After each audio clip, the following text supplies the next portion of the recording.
a concept that has plagued Yu-Gi-Oh! Ever since its inception.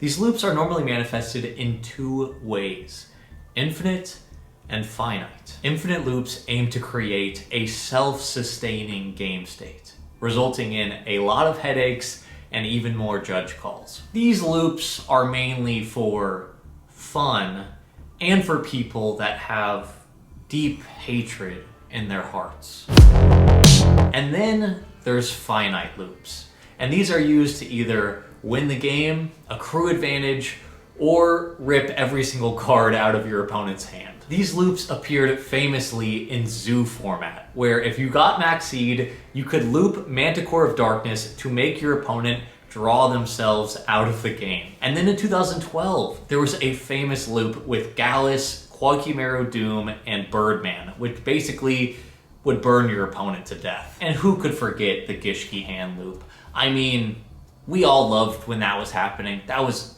great Yu-Gi-Oh! Great fun, fair, interactive Yu-Gi-Oh!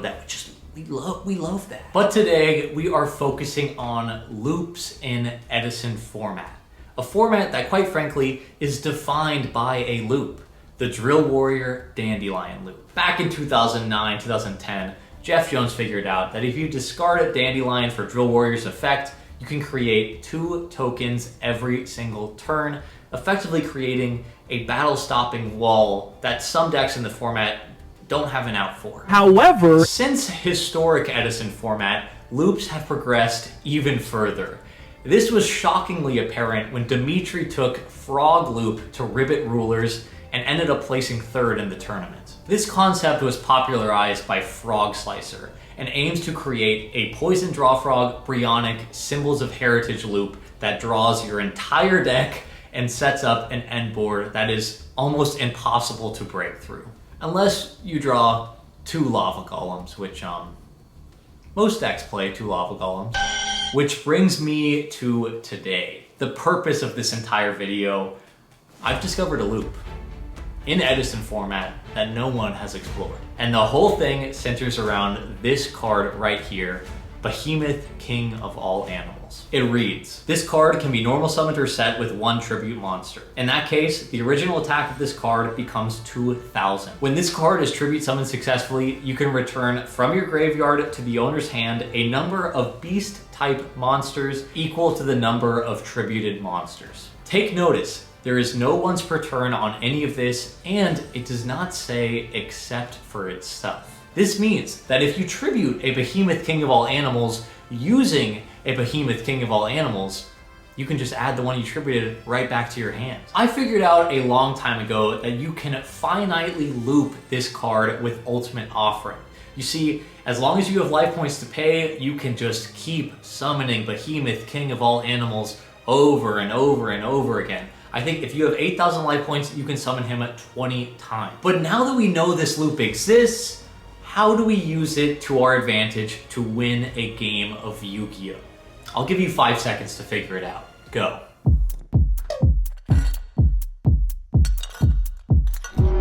It turns out one Yu-Gi-Oh card solves the entire problem. It turns this loop into a game-winning burn strat. And it just so happens that this card is a monster. And it just so happens that this monster is a beast monster. Let's just say this card is the Star Beast. You know him, you love him, been creating loops ever since he was printed. Gallus. Here is the plan.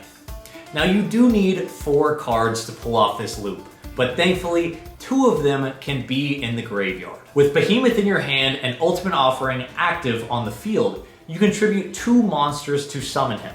His effect will activate and add 1 Gallus and another copy of itself. Then you can activate Gallus. Gallus will mill a card, burn your opponent, and summon itself to the field.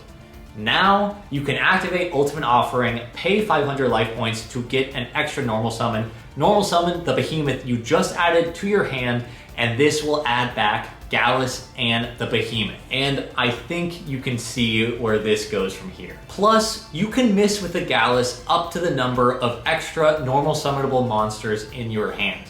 Let me explain. Let's say you use Gallus and you hit a spell trap. the Gallus will destroy itself and go to the graveyard. You can then use Ultimate Offering to normal summon one of your extra monsters, tribute summon the Behemoth King of all animals, add back the Gallus and the Behemoth, and there you are back in the exact same position. You know, this loop is very weak to disruption. It's very difficult to accomplish, but I set it upon myself to pull off this loop against random strangers on the internet. So in my quest to accomplish this goal, I went through many deck lists. I tried many times, and let's just say this deck has some core problems. First of all, you kind of have to play a Monster Mash deck. You see, Gallus only works if you're milling monsters. I went through all these decks and I finally settled on this one.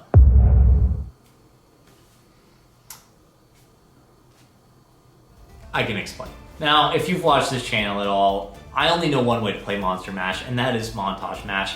I'm a Montage Dragon enthusiast. If you want to see the devoted episode, go watch it. It's this thumbnail. But I thought it would be funny.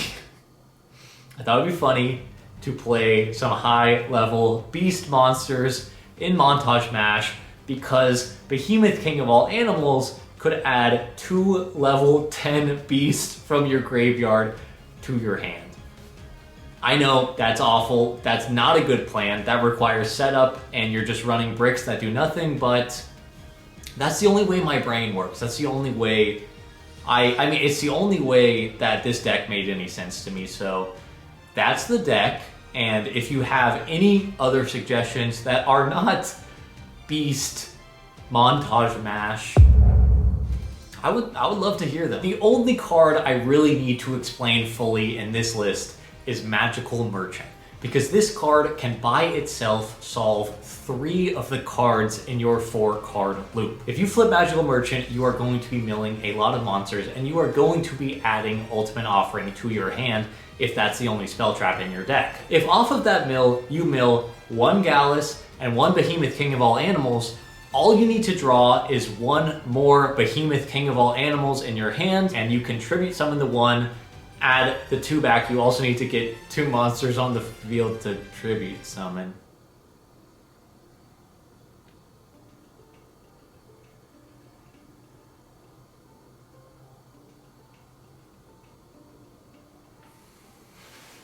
Let's get into some duels. Or let's fast forward through some duels because this challenge was really difficult. The flaws in this strategy are glaring. While it plays around battle traps because you're winning by burn, it loses to Bottomless, Torrential, Compulse, Solemn, MST, Heavy Storm, Phoenix Wing, Wind Blast, Gemini Spark, Icarus Attack. You get the idea. And no offense to Montage, but this is not your list, brother. It's just not working for you. And after 20 or so grueling games with this deck, we finally had a match that was somewhat interesting. Check it out. This first game, we are up against Welidad Heroes, and we are going second. Our opening hand looks pretty good. I mean, we've got cards in it. My opponent's going to normal summon a Stratos, add a Destiny Hero Malicious from their deck to their hand, set 1 back row, and pass the turn. We're just going to normal summon a Cyber Valley and pass the turn right back. My opponent is then going to activate Future Fusion, sending a Malicious and an Ocean. Activate Legacy of Yatagarasu to draw a card. They're then going to attack into our Cyber Valley. We can use Cyber Valley's effect to banish itself, end the battle phase, and draw a card. In main phase 2, my opponent is then going to set a monster and pass the turn. We are going to activate Gallus, the Star Beast, which mills a Sangan, inflicting 600 damage. We're then going to special summon Montage Dragon, sending 3 level 10 monsters. This means Montage is at 9,000 attack, and we can get our opponent extremely low by attacking over the Stratos. But you know what? They still have 200 life points. If there's only a way that we could deal that final 200. Well, you see, we have not normal summoned. We're then going to normal summon Behemoth King of all animals, which can add a beast monster from our graveyard to our hand.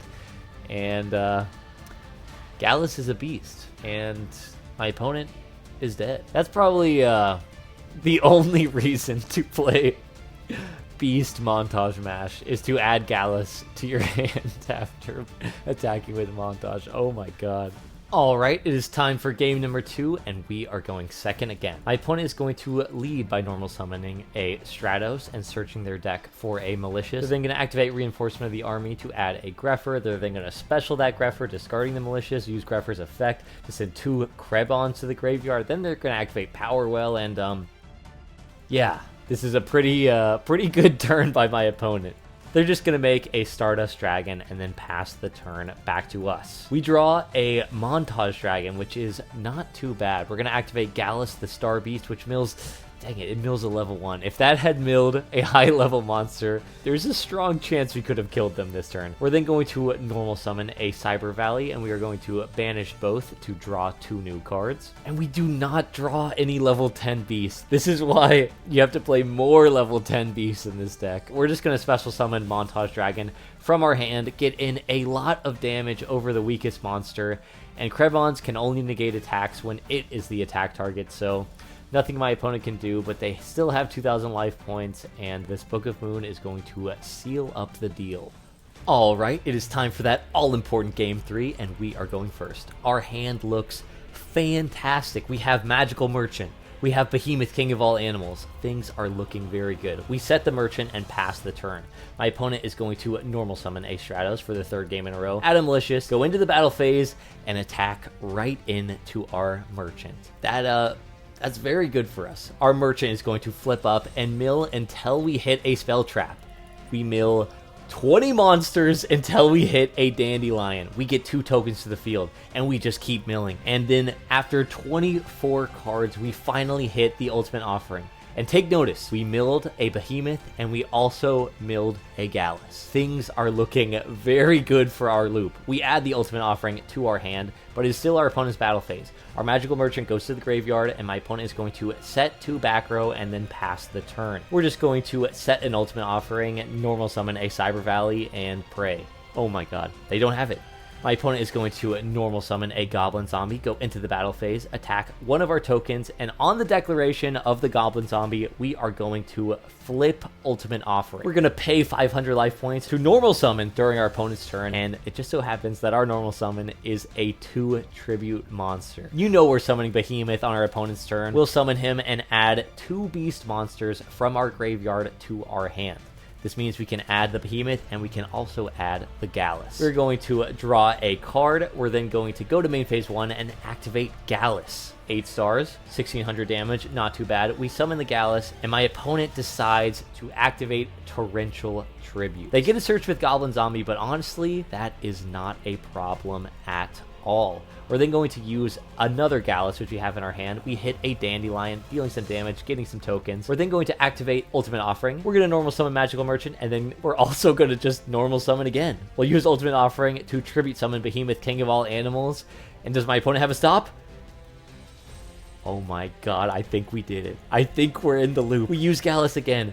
But take note, I only have 5 cards left in deck. There are only 5 cards, and we know for a fact one of them is Ultimate Offering. It's fine. We're going to use Ultimate Offering again. We're going to tribute summon the Behemoth, add back the 2 cards, activate Gallus yet again, and this time we hit another Montage. Okay, 1600 damage. We're then going to activate Ultimate Offering yet again. You guys have seen this before. Add him back. Gallus one more time. 4 cards left in deck. Tragonia. Are you kidding me? 2,000 damage, 1,400 life points, 3 cards left in deck. Summon the guy, add back the 2, activate Gallus. We mill a 4-star, 800 damage, normal summon the guy, Ultimate Offering. This is the final card. We add back 2 Gallus, and this is a huge moment. There's only 1 monster left in deck, and if it is a level 1 monster, we don't kill them. We can't kill them, and that is a major problem if they have Mirror Force, and spoilers, they have Mirror Force. They actually have Mirror Force. We need this monster to have at least 3 stars. We activate the effect of Gallus.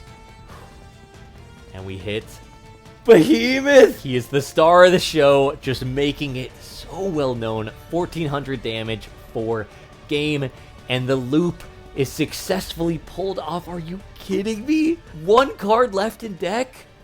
What a fitting ending. Oh my god. Let's talk about the deck. So, I know I say this all the time, but this deck shows off a quality that I find really interesting in Yu-Gi-Oh! There's so many ways to play. Maybe you're competitive, maybe you're a collector, But what this deck does is it shows off how much fun Yu-Gi-Oh! Can be as a deck builder.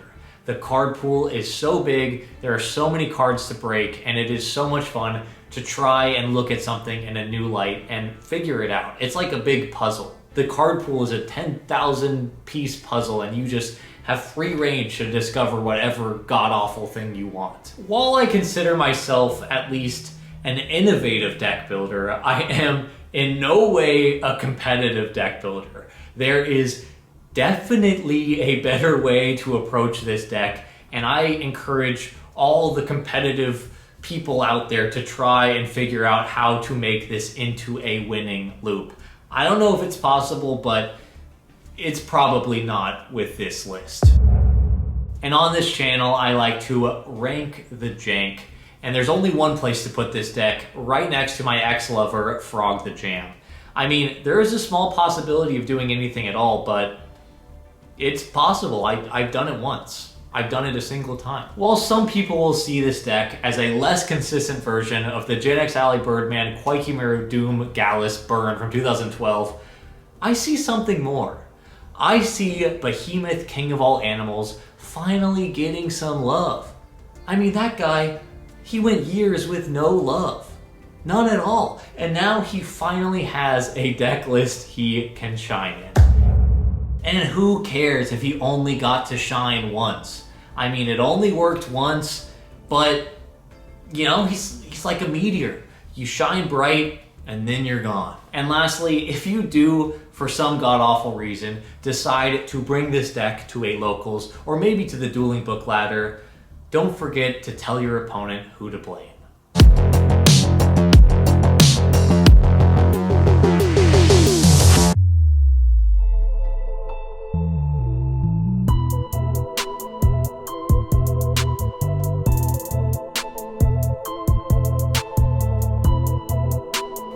Oh yeah, look at my sweater.